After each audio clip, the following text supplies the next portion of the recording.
Bueno, vamos a conversar ahora con Francisco Abundis. Él es director de la empresa de opinión pública Parametría. Francisco, ¿cómo estás? Buenas noches, Un bienvenido. placer, gracias Alberto, igual. Buenas Azul, ¿cómo noches, están? Francisco. Buenas noches.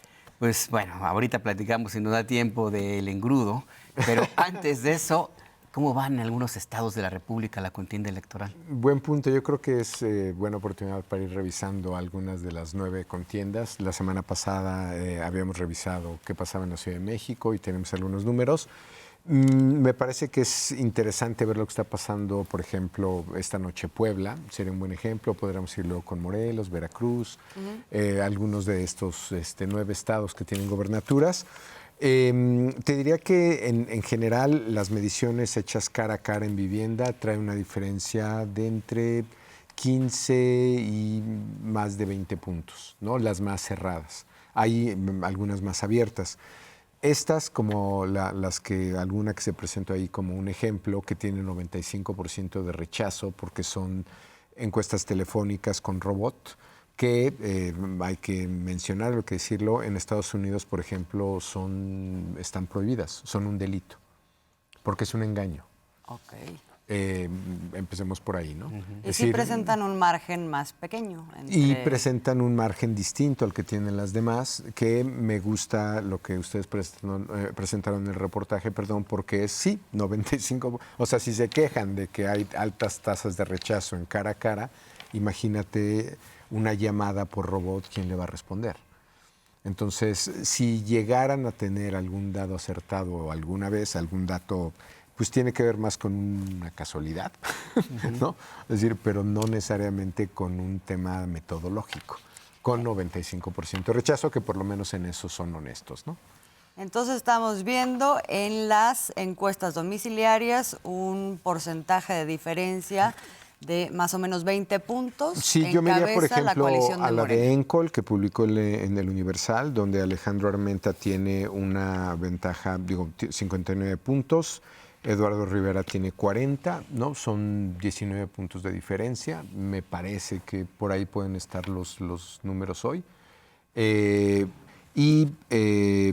que esto, digamos, comparado con la presidencial, que ya lo argumentábamos en semanas pasadas, es un dato más cerrado. Es decir, vamos a tener voto dividido. Casi cualquiera de estas contiendas a nivel local está más cerrada que la presidencial, lo cual implica que va a haber voto cruzado. Es decir, van a votar más gentes probablemente por la candidata a la presidencia de Morena que por los candidatos locales. Desde esa perspectiva, ¿cómo interpretas esto? ¿Qué está pesando más? ¿Está pasando más la candidatura, el partido, el proyecto, la presidencial? Yo creo que depende del candidato y del lugar. Por ejemplo, te diría, hablaremos ya de Jalisco, que lo mencionamos en semanas pasadas, o la semana pasada durante el debate de cómo se estaba dando esa campaña. Ahí yo creo que, por ejemplo, el candidato de MC, quien tiene hoy día la ventaja, tiene encima una campaña presidencial que le juega en contra, ¿no? En la Ciudad de México tienes una candidata donde la presidencial le juega a favor. En el caso de Puebla, Alejandro Armenta tiene una mayor ventaja porque la candidatura presidencial o la campaña presidencial lo está jalando. Eso dependerá del lugar, pero te puede dar hasta 5 puntos o más. ¿Y hasta qué punto, Paco, estos números que vemos en Puebla y en otras entidades que analizamos y vamos a analizar también, tiene que ver con esa tesis que empieza a repetirse, que ya tiene tiempo, pero que ahora inclusive en el diario Reforma, un articulista, Jesús Silva Herzog Márquez, habla con una frase muy coloquial, en el sentido de que en términos de la elección presidencial, el arroz ya se coció. ¿Está cocido este arroz? Mira, yo creo que el problema a veces de estas expresiones trivializan mucho algo que es mucho más complejo, ¿no? Y yo entiendo que para el periodismo es difícil de entenderlo y es muy difícil hablar en términos de probabilidades. Esta metáfora que utilizan me parece, siento ponerlo así un poco torpe, me parece que no viene al caso porque podemos decir que, y lo mencionamos aquí en semanas anteriores, nunca habíamos tenido, por lo menos en mediciones, una ventaja tan amplia en 5 elecciones presidenciales en lo que va del siglo. Es decir, nunca habíamos tenido una distancia de 25 y 30 puntos. Vámonos al dato más cerrado.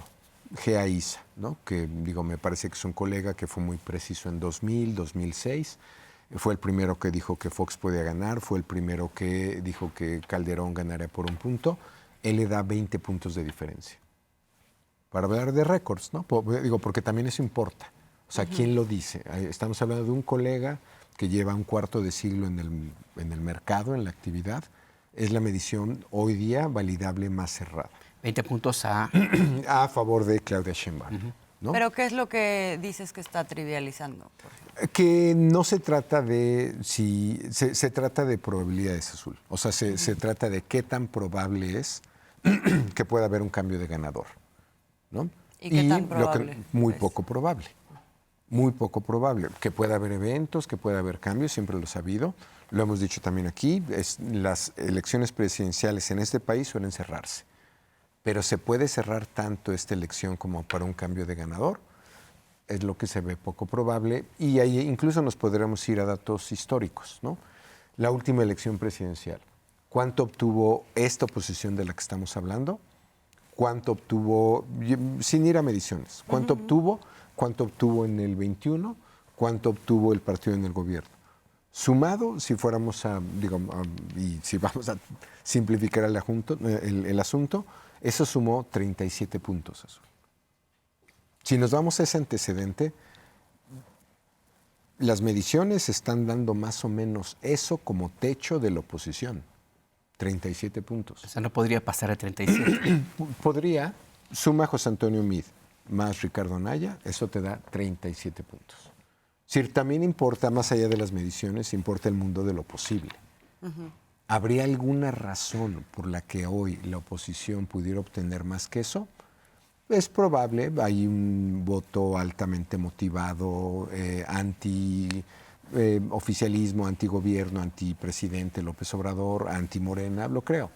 Pero hoy lo que tenemos en términos de voto duro, de esos partidos, que es básicamente lo que tienen hoy más que voto independiente, son 37 puntos.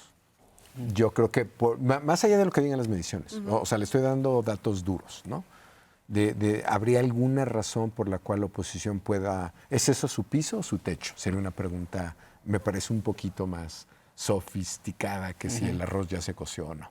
Es decir, yo a lo que voy es que en esto de las mediciones y la preferencia electoral, siento ponerlo así, pero sí nos tenemos que referir a metodologías, antecedentes y metáforas como esta, a mí me parece que entorpecen un poco la discusión. Pero hablando de metodologías y de tendencias, digamos, de que no habría ninguna señal que nos pusiera enfrente que esto se trata de un piso.